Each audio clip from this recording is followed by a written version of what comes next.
नमस्कार साथियों, आप सभी का मेरे YouTube चैनल पर स्वागत है। मोस्ट वेलकम है सर।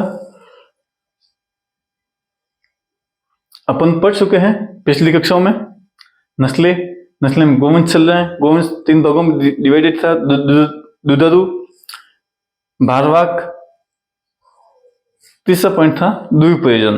दुधारू और भारवाहक अपन पढ़ चुके हैं। अब तीसरी कड़ी में आते हैं साथियों, द्विप्रयोजन।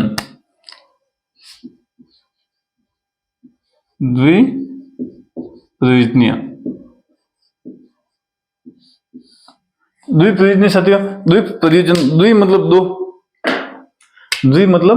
दो, प्रयोजन मतलब उद्देश्य। जो दो उद्देश्य पूरा करता हो, वो द्विप्रयोजन। दो उद्देश्य कौन कौन से?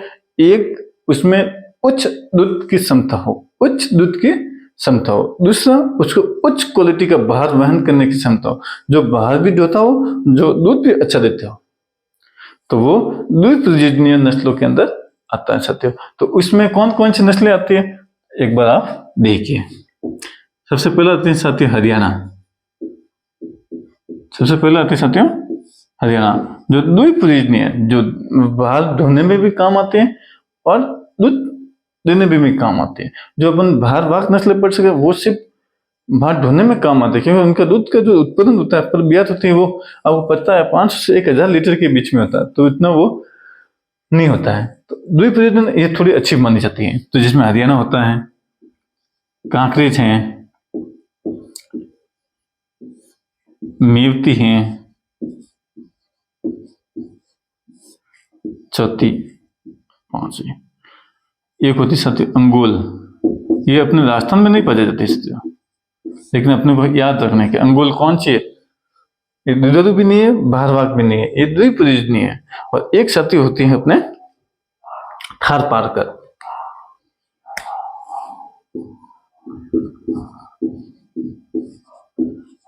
थार को पार कर आने वाली गाय थारपारकर।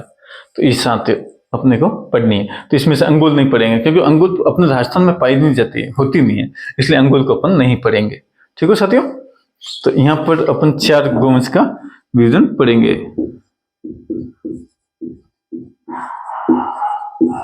थापर को यहाँ लिख देते हैं अंगोल, क्योंकि ये अपने को पढ़ना नहीं है, लेकिन दिमाग में बिठाना है। अब सबसे पहले पढ़ते हैं अपन हरियाणा।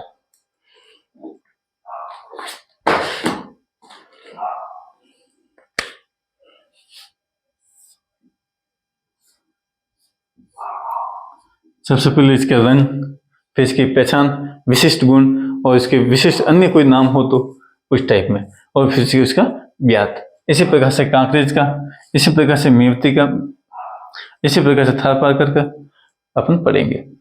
तो सबसे पहले से तो हरियाणा, तो इसमें नाम में ही फिक्स है कि ये कहाँ की है, तो ये हरियाणा प्रदेश की है। तो सिंपल सा सवाल है साथियों कि हरियाणा कौन से प्रदेश की उत्पत्ति स्थान कौन सा है? तो हरियाणा। उत्पत्ति स्थान कौन सा है? हरियाणा। तो अब राजस्थान के वो कौन से भूभाग या कौन सा जिला है जो हरियाणा से होता है? तो वहां कौन से नस्ल के गोवंश पाए जाएंगे? हरियाणा नस्ल के गोवंश पाए जाएंगे। इसलिए इसमें इतना ज्यादा दिमाग नहीं लगाना साथियों। हरियाणा, पंजाब, इसमें सब ये हरियाणा नस्ल गोवंश के नस्लें पाई जाती हैं। तो हरियाणा जैसे जयपुर है, सीकर है, जो हरियाणा और पंजाब जो टच रहते हैं, तो वो हरियाणा गोवंश में पाए जाते हैं। तो इतना अपने को डिप में पूछने वाला कोई नहीं है साथियों।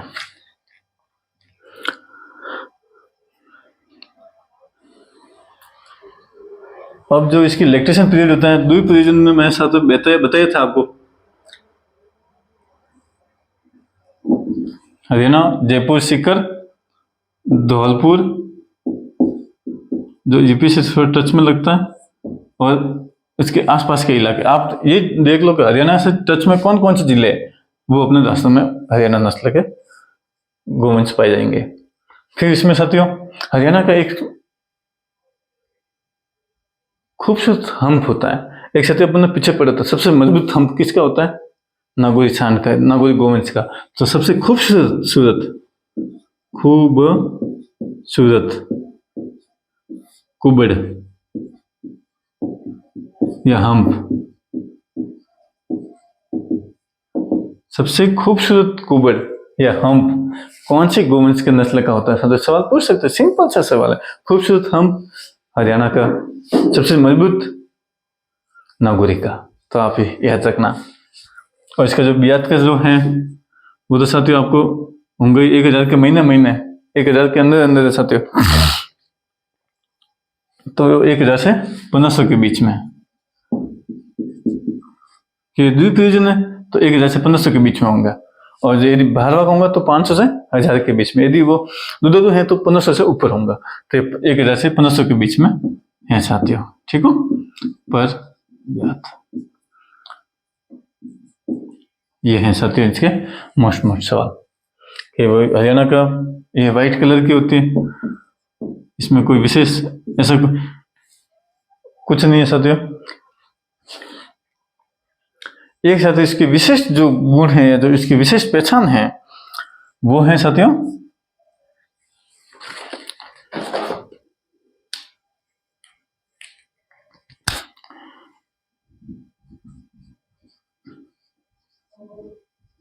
Naval flap. नेवल फ्लैप किसको बोलते हैं साथियों? अनुपस्थित। नेवल फ्लैप अनुपस्थित होता है साथियों। ये बहुत मोस्ट सवाल है। ये बहुत ही मोस्ट सवाल है साथियों। नेवल फ्लैप किसका बोलते हैं? साथियों जो गाय है तो उसके ये अगले वाले टंगे हैं, ये पीछे वाले टंगे हैं। तो जो नीचे जो ये होता है भाग नेवल फ्लैप छोटे बच्चों में या जो बड़े होता है गोवंश में, उसमें जो ये धार ऐसे ही होती है, ये नेवल फ्लैप होता है, वो अनुपस्थित होता है। तो ये हरियाणा में होता है। ये अनुपस्थित होता है। हरियाणा में कैसा होता है? पूरा का पूरा सपाट होता है साथियों। ये आप ध्यान रखना। सवाल पूछ सकते हैं तो नेवल फ्लैप किस गोवंश में अनुपस्थित होता है? हरियाणा में। ये बहुत ही अति महत्वपूर्ण सवाल है क्योंकि हमारे बुक में दिया हुआ है। अब इसके बाद में साथियों कांकरेज। तो आप ये हरियाणा हो गया साथियों। हरियाणा में हो गया। ये हरियाणा से जो भी जिले लग रहे हैं वहां पर अधिकतर यही होंगे। फिर इसका खूबसूरत कुबड़ हम मजबूत कुबड़ या सर्वोत्तम उत्कृष्ट नागौरिका। खूबसूरत कुबड़ है हम हरियाणा का। इसका ब्याज 1000 से 1500 लीटर, वो मैंने आपको पहले ही बता चुका हूँ। फिर इसका जो नेवल फ्लैप होता है वो अनुपस्थित होता है। नेवल फ्लैप क्या होता है? जो दोनों टांगों के बीच में जो भूभाग होता है, जो दोनों टांगों के बीच में जो स्थान होता है, कई गायों के बीच में ये होता है सत्य, इस टाइप में, इसमें ये अनुपस्थित होता है। नेवल फ्लैप अनुपस्थित होता है। तो आप ये साथियों याद रखना। अब है कांकरेज।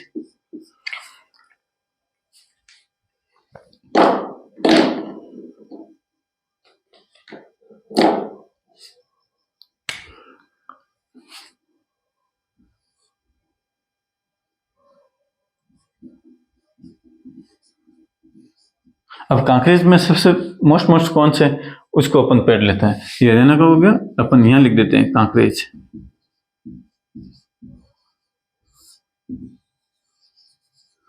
ठीक हो साथियों। कांकरेज, तो कांकरेज ये राजस्थान की है साथियों।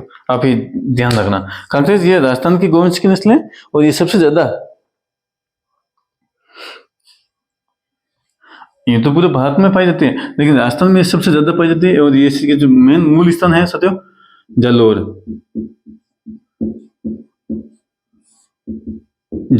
और जालोर जो अपना पथमेड़ा गौशाला है, आपको याद होगा साथियों, पथमेड़ा गौशाला जालोर अब सांसोर जिले डिस्ट्रिक्ट में रहता था। तो वो उसमें जो गोवंश है वो सभी कांकरेज नस्ल के होता है। वो अधिकतर बहुतायत में कांकरेज नस्ल के हैं। तो ये जालोर हो गया, जालोर है, बाड़मेर है, जोधपुर है। तो इस समय वो आप समझ सकते हैं, जालोर और बाड़मेर। ठीक हो साथियों। ये भारत की, ये राजस्थान की नहीं, पूरे भारत की सबसे भारी नस्ल, भारत की सबसे भारी नस्ल, ये साथियों याद रखना कि सबसे भारी नस्ल वजन में, भारी मतलब भार, वजन में भारत की सबसे भारी नस्ल कांकरेज। इसका जो कांकरेज, उसका जो चलने का तरीका होता है वो इतनी फास्ट होता है साथियों कि उसको बोलते हैं अपने मारवाड़ी के तो हवायो आलेसा, हवायो आलेसा। तो हवायो का मतलब क्या होता है? एक कदम, मैं एक कदम चल रहा तो वो 1.5 कदम चल रहा है, तो इसको बोलते हैं सवया। तो इसकी सवाई साल सबसे फेमस है, इसकी सवाई साल। ये बहुत मोस्ट सवाल है साथियों, आप याद रखना। हमारे भी एग्जाम में पूछा गया सवाल था कि भाई सवाई साल किस गोवंश का है? तो सवाई साल साथियों कांकरेज नस्ल का, जो कि सर्वाधिक चलो बाड़मेर में और भारत की सबसे भारी नस्ल है।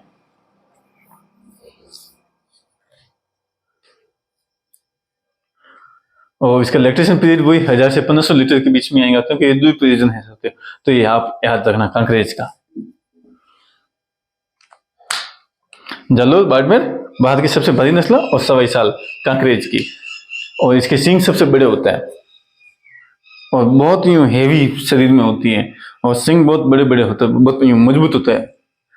इस कांकरेज नस्ल सींग मजबूत ही होते हैं। तो इस टाइप में इस सवाल साथियों आप याद रखना।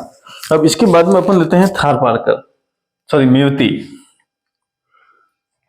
इसके बाद में अपन लेते हैं साथियों मेवती। मैं आपको जो महत्वपूर्ण सवाल है, जो जहां से महत्वपूर्ण सवाल निकल रहे हैं, वो हिंट से आपको पढ़ा रहा हूं। इसके अलावा बाहर कोई सवाल ही नहीं बनते, इसलिए साथियों मैं वही बात पढ़ा रहा हूं। तो सबसे पहले मेवती, तो ये देख लो आप, मेवती मेव।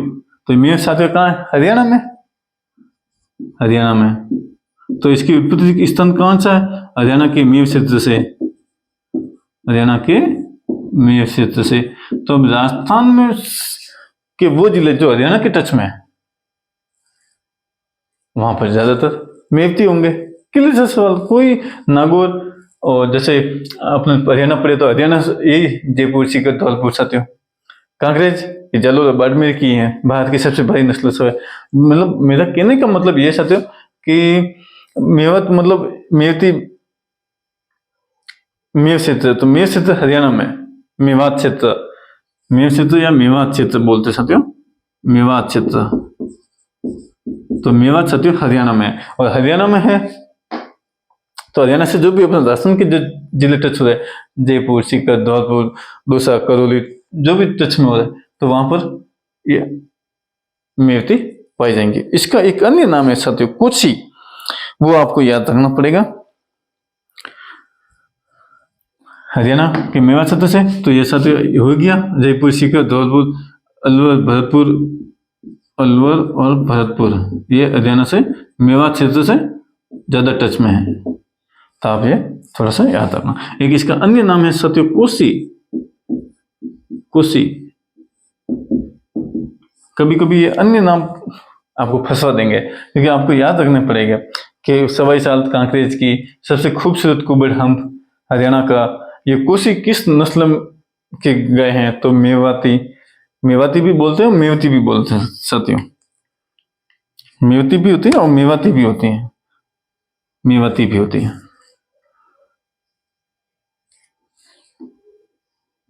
मेवाती और मेवती भी होती है, ऐसा कोई दिक्कत नहीं है।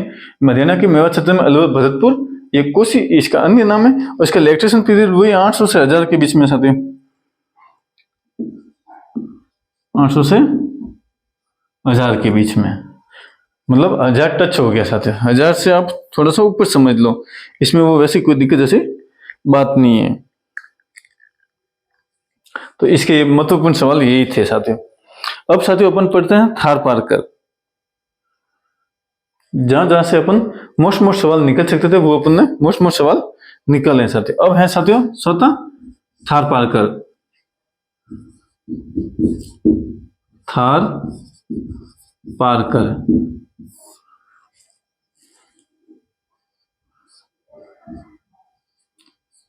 थार पारकर, थार,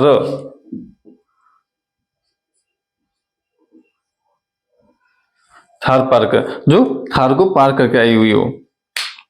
तो थार को, थार कहाँ कहाँ है साथियों? आपको पता है, जैसलमेर, बाड़मेर, जोधपुर। थार पारकर कहाँ कहाँ है? बाड़मेर, जैसलमेर, बाड़मेर और जैसलमेर क्षेत्र में पाई जाती हैं अधिकतर। ठीक है साथियों, ये द्विप्रयोजनीय नस्ल है। इसके बाद में साथियों इसको जो इसका अन्य नाम है उसको थरी बोलते हैं। कि तो कहाँ की है कि थार की थरी है, कि तो थरी गाय है, मतलब अपने रेगिस्तान की गाय है थरी। अपने मारवाड़ी भाषा में बोलते हैं कि ये तो थरी तो आदमी है, सत्य तो थरी तो आदमी है, तो ये थरी हो गया सत्य। तो इसके अन्य नाम भी आपको याद रखना पड़ेगा। थरी इसका जो इसको अन्य नाम भी बोलते हैं साथियों, ग्रे सिंधी, ग्रे सिंधी, या फिर इसको ग्रे सिंधी हो गया, या फिर इसको व्हाइट सिंधी भी बोला जाता है, सफेद सिंधी।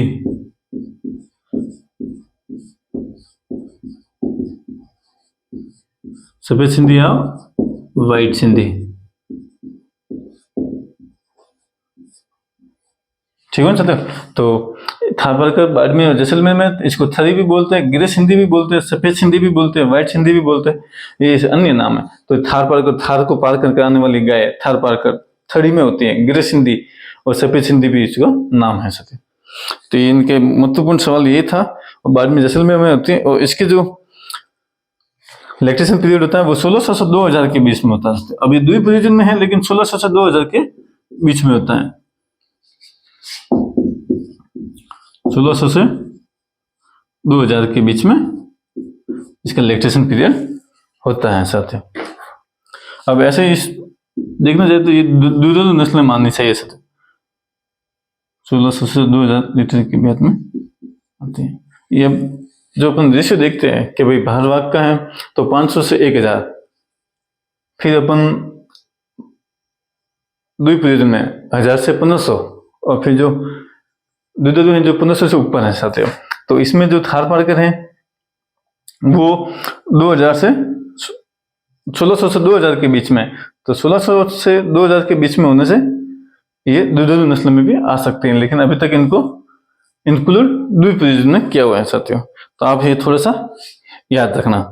एक बार इनको वापस आप इनका स्क्रीनशॉट खींच के आपके माइंड में हमेशा रखना कि हरियाणा, कांकरेज, मेवाती, थारपारकर, अंगोल अपने राजस्थान में नहीं पाई जाती, इसलिए अपन यहाँ इनकी कोई चर्चा नहीं की जाएंगी।